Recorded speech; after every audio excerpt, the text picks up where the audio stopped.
Pues sí, chicos, me equivoqué y no guardé la sesión, así que pues se las voy a grabar sin ustedes. Así que, bueno, una de las cosas que les decía hace un rato es que es muy importante que ustedes reconozcan los patrones respiratorios. Una cosa es cuando hablamos de frecuencia respiratoria, que es uno de los signos vitales justo que veremos la próxima clase, y decimos, la frecuencia es la cantidad de inhalaciones y exhalaciones que tiene una persona por minuto. Entonces es muy importante que los midan por el minuto completo. El patrón respiratorio es la relación en el tiempo de lo que dura la inhalación y la exhalación, ¿sale? Entonces, decimos que es un patrón respiratorio cuando tenemos unos ondas sinusoidales y reconocemos pues la inhalación tranquila, la exhalación tranquila, y entonces sube la cantidad de aire, baja la cantidad de aire, sube la cantidad de aire que tenemos en los pulmones, ¿sí? Aumenta, disminuye, y entonces tenemos una respiración normal, ¿sale?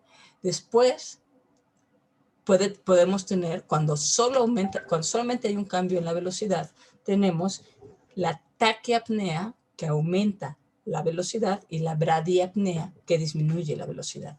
Les decía yo, la taquiapnea está asociada con, por ejemplo, descargas del sistema nervioso simpático, ¿no?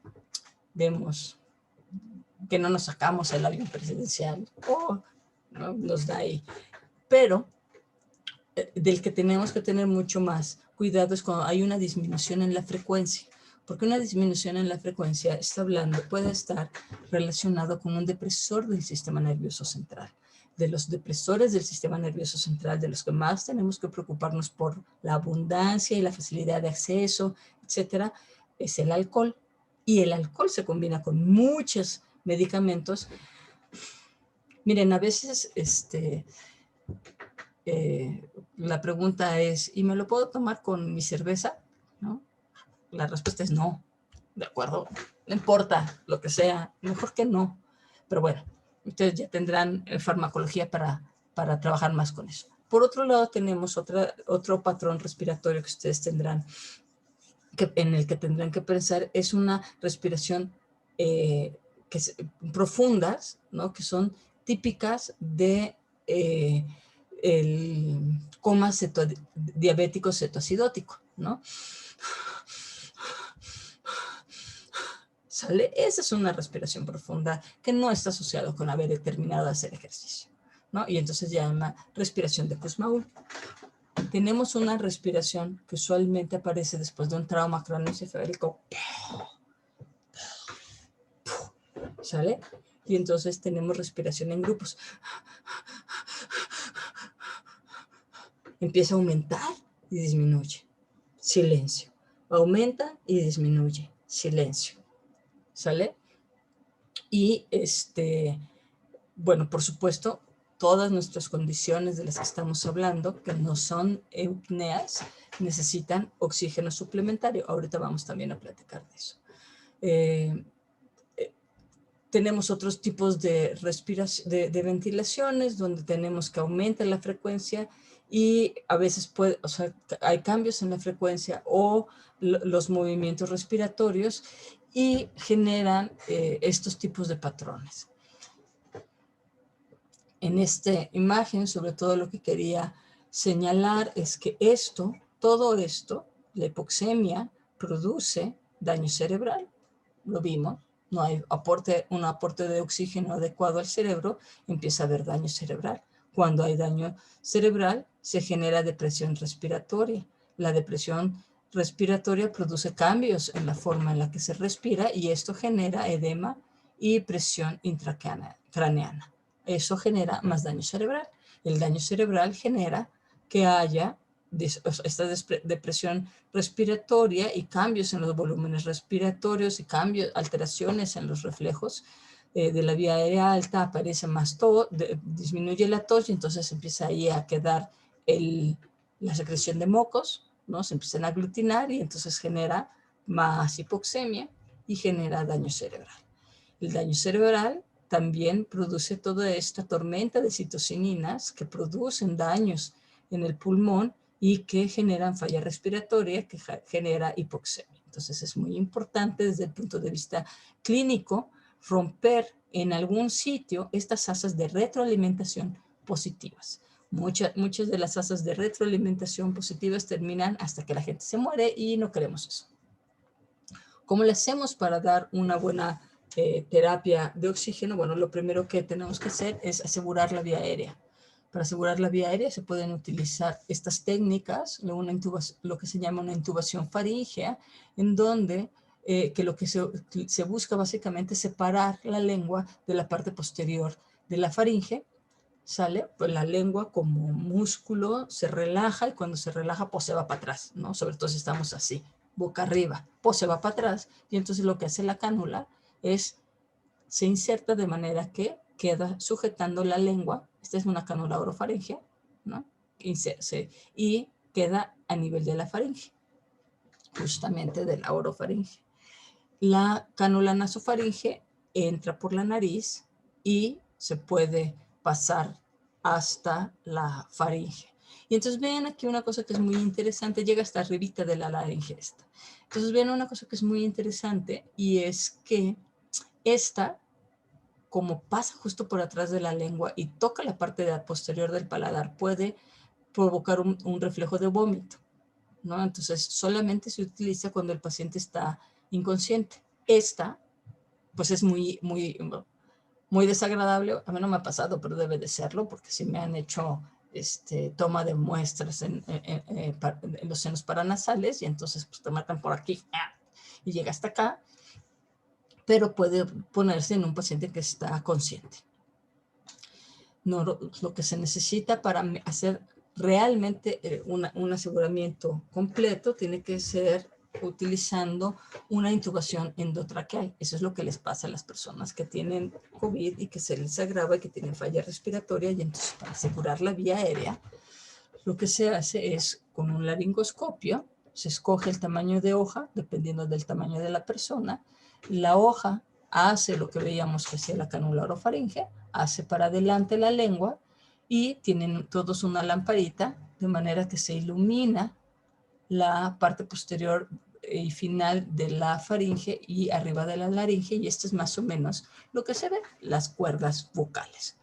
Y entonces, ya una vez que vemos esto, vean qué bonitos se ven los anillos cartilaginosos de la tráquea, y entonces por ahí va a pasar el tubo endotraqueal. El tubo endotraqueal tiene dos tubitos, uno que es el principal y otro que tiene un tubito, que es un tubito delgado y que va al globito. De manera que una vez que ya estamos ubicados, que ya está puesto, y estamos seguros de que no pasamos al esófago, se va a inflar. Con esto se conecta una jeringuita, se pone un poco de aire y se infla y ya podemos sujetar. Y entonces tenemos perfectamente asegurada la vía aérea. Esto es importante porque uno de los problemas más frecuentes no solamente es pues, la falta de respiración, la obstrucción total de la vía aérea por la lengua, sino un problema es que el paciente pueda vomitar y entonces al vomitar pueda generar un una broncoobstrucción, porque pase la comida hacia la tráquea, ¿sale? ¿Qué es lo que pasa cuando comemos y nos atragantamos? Pasa la comida hacia la tráquea. Entonces les decía yo, esta es la imagen que ustedes deben de tener, la vista que ustedes deben de tener para poder meter el tubo, ¿no? Hay distintas formas de alinear la cabeza para poder hacer la intubación. Y la maniobra, antes le llamamos maniobra de Heimlich, ahora se le llama como un nombre más genérico de desobstrucción de vía aérea. La idea es que queda atorado un trocito de comida o algo. En adultos lo más frecuente es comida, en niños pues puede ser desde una piececita de Lego, monedas, el frijolito, ¿no? Y lo que la lógica es, en los pulmones queda secuestrado aire. Aquí dentro, entre el objeto que está generando la obstrucción y los pulmones quedan aire. Entonces nosotros hacemos una compresión en el abdomen de manera que se comprima este aire y salga volando el objeto que está obstruyendo. ¿Sale? Esta técnica, que es la ventilación boca a boca, en tiempos del COVID no se hace, ¿no? Entonces, no se preocupen, esa después, si cuando soplen mejores tiempos sin COVID o con buenos medicamentos para el COVID, el tratamiento y la vacuna, si es que algún día nos la cumplen, lo revisaremos y se las explico. Y este es el mejor dispositivo para proporcionar grandes cantidades de oxígeno. El problema es que genera ansiedad. Bueno, y esto se puede conectar directamente al tubo endotraqueal. Entonces, una persona que está intubada no necesita la mascarilla. Y se puede regular la cantidad de oxígeno que va a estar fluyendo, ¿no? Y como pueden ver, no está cerrado, sino que por aquí puede exhalar y hay intercambio. ¿Sale? Esta imagen, lo que les decía, esto es tiempo contra ventilación del pulmón mientras estamos en reposo, cuando hacemos ejercicio, y en la recuperación. Cuando hacemos ejercicio tenemos una primera fase donde aumenta muy rápidamente nuestra frecuencia respiratoria, después llegamos a una fase donde, aunque seguimos haciendo ejercicio, ya no aumenta más, y cuando nos detenemos rápidamente regresa a sus valores normales. Mientras más entrenados estemos, más tiempo, no solamente vamos a aguantar más tiempo haciendo ejercicio, sino que vamos a recuperarnos más rápidamente. Normalmente nos recuperamos más rápidamente de la frecuencia respiratoria que de la frecuencia cardíaca, pero sigue un patrón muy parecido en este sentido, y pues bueno, eso nos habla de la homeostasis. ¿Sale? No me detuve a platicar mucho de eso. Aquí en esta otra les estoy enseñando las reservas de oxígeno. Cuando en azul está la cantidad de oxígeno que podemos tener en los pulmones, en naranjita la que hay en la sangre, y en rojo lo que hay en los músculos. Entonces vean cómo nosotros como humanos dependemos prácticamente de la cantidad de oxígeno que hay en nuestra sangre, pero no pasa así con otras especies animales. Y bueno, mi énfasis lo hacía con las focas elefantes, ¿no? Los elefantes marinos son animales muy grandes, pesan, les dije que 800 kilos, pero yo creo que andan por arribita de la tonelada. O sea, son unos animales enormes, masivos, y que pueden pasar durante horas, pueden pasar más de una hora sumergidos, ¿no? Y vean la cantidad de reservas que tienen. Esto está comparado por kilogramo de peso, de manera que pues, podamos comparar a una persona de alrededor de 70 kilos como yo contra un elefante marino de unos 800 o 1000 kilos de peso. Les decía yo que hay muchas formas en las que se regula el pH de la sangre, ¿no? Tenemos cosas que modifican el pH como la dieta, la actividad metabólica, que pueden dar y a nivel local sí puede haber cierto cambio en el pH, ya se los decía yo. Es importante incluso que haya, que el pH a nivel tisular, a nivel local, sea ligeramente ácido, porque de esa manera se favorece el paso de la liberación del oxígeno desde la hemoglobina hacia los tejidos. Pero también les decía yo que aquí intervienen toda una serie de mecanismos, desde la hemoglobina, proteínas del plasma, los fosfatos, el sistema de bicarbonato y otros que están participando activamente en la regulación de este pH. ¿Sale? Entonces no se queden con la idea de que nada más participa, aunque pues, es uno de los más importantes y es el que más bola le vamos a dar. Por otro lado, les decía yo, el hígado es muy importante también para la regulación y la transformación de todas estas moléculas. Recuerden que siempre va a estar sujeto a la disponibilidad de las enzimas, pero las enzimas también tienen un importante comportamiento con respecto a la disponibilidad de sustrato. ¿Sale? Y por otro lado, lo vamos a ver con calma cuando veamos riñón, que era lo que les decía, vamos a ver como con mucho más calma la regulación de pH, pero pues riñón puede modificar el pH dependiendo de la cantidad de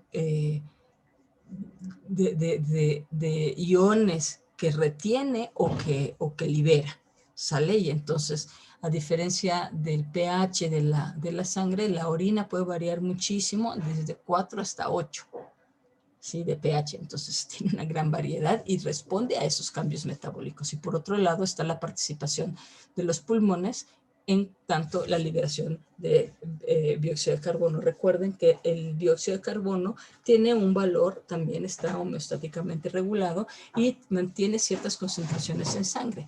Cuando aumenta mucho a 50 milímetros de mercurio, la presión parcial del dióxido de carbono, aumenta la frecuencia respiratoria para eliminarlo. Los quimiorreceptores dicen pum, pum, pum, vamos. Pero cuando disminuye el CO2, el dióxido de carbono, también hay una respuesta de los quimiorreceptores que disminuyen la frecuencia respiratoria. ¿Sale? Entonces les hablaba yo de la acidosis metabólica, en donde hay una disminución del pH y esto estimula a los quimiorreceptores a aumentar la ventilación pulmonar y de esa manera liberar el dióxido de carbono. Por otro lado, cuando tenemos una acidosis respiratoria, el riñón es el que participa para hacer este proceso de regulación. ¿Sale? Entonces, pues nada más me queda recordarles que les pedí que estudien, porque en la próxima clase empezaremos con signos vitales y después de ver signos vitales ya haremos referencia a la lectura que habla de las diferencias anatómicas y funcionales entre niños y adultos, del sistema respiratorio, por supuesto, y bueno, por eso habrá que ver algo de los signos vitales para que lo puedan tener ustedes como valores de referencia y después haremos un pequeño quiz. Entonces les recuerdo que se pongan a estudiar. ¿Sale? No son difíciles, pero sí es muy importante que ustedes van a tener solo una oportunidad para hacerlo. No va a haber posibilidad de someterlo varias veces. Van a tener un tiempo límite. Entonces, sí es importante que vayan estudiados. ¿Sale? Entonces, pues suerte, chicos. Y dejamos de